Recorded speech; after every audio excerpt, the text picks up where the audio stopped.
Here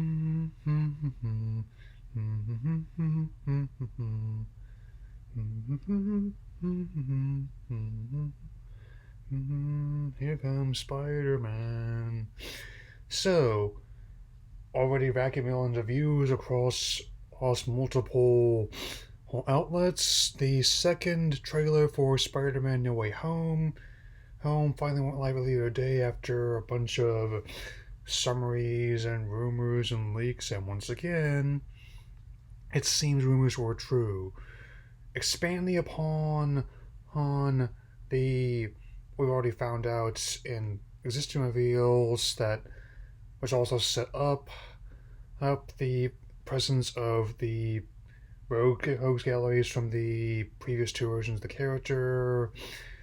We have more of a look of Alfred Molina playing his role as Dr. Otto Octavius, better known as Dr. Octopus, which makes that whole Doctor Strange reference suddenly come full circle now. Well, it was like 12 years before they even made like the actual Doctor Strange film, not counting that we were made in the 70s. We have Willem Dafoe reprising his role as Norman Osborn's Green Goblin, and with his suit being upgraded with some of Stark's tech, which actually did happen in comics at the time. Also, we also have Elektra back with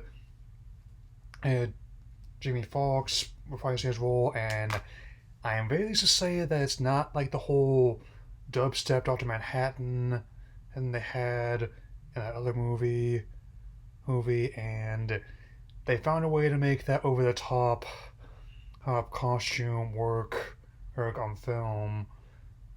Oh man, since it's basically like half the Sinister Six there, and it's not even getting into I think the potential appearance of Thomas Hayden Church as Sandman, and as well as like Rice Ifans as the Lizard. So on top of like the other antagonists been setting up, and even I saw a bit of Jameson in there here, basically realizing his own ramifications about outing Spider-Man's identity. He, and especially since he also set up a Scorpion fairly early on, where here, the character's hatred for Spider-Man, Steve only has hatred for Jameson, holds responsible for having the Scorpion armor. And especially those consistent with small leaks, we're seeing again things like Funko Pop figurines and that big Lego set Daily Bugle. It's really sweet, I'd say.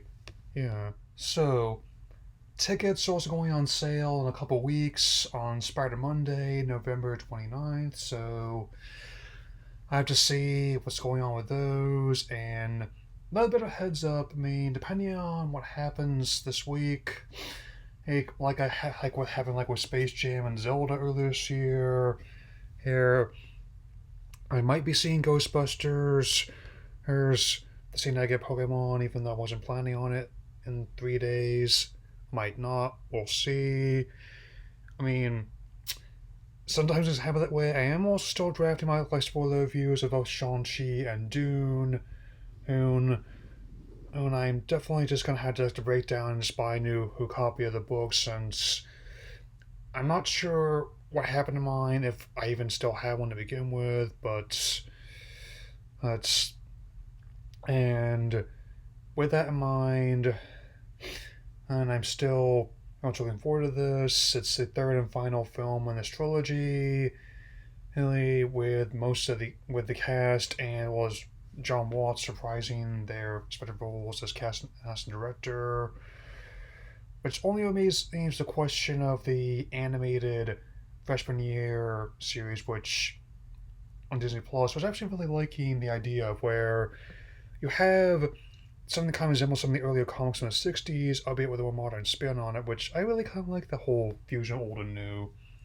Who, I mean, whenever an adaptation can do that, I mean, like, with Michael Giacchino's, music, not only they having this big kind of style, but also adapting like the Medic 967 cartoons theme song, like so it's basically like what if the Spider Verse was in live action, and also oh I also don't know if they're gonna have the Rhino in there either.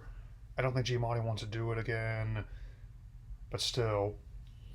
Anyway, I think the question is, given the synopsis seems to be checking out and there's more leaks coming, that it's not if, but rather when we'll see like official footage of of like Maguire and Garfield's version of the character.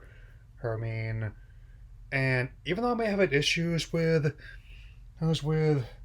the amazing films, I still submit the casting was not one of them. I mean, I could at least tell that most of the people they got, including Andrew himself, were trying, even if the script wasn't always the best. I mean, and of course, the Raimi trilogy, even like the infamous third one, have a special place with me. The fact that people are still watching them, still meme them for all these years, definitely means that they have lots of impact on pop culture. I mean, and I just saw like the first one I saw in the theater when I was 10, my first ever PG-13 movie I saw in the theater with a friend, and so it's not even the first time I've seen like a Spider-Man movie right after like a kind of like a traumatic nationwide, or in case worldwide event. So, but so I don't want to get too real on you. I mean, anyway, that's all I got to say for now. Let me know what you thought about this preview, and I will definitely see you all soon. Take care, everyone. Mm-hmm.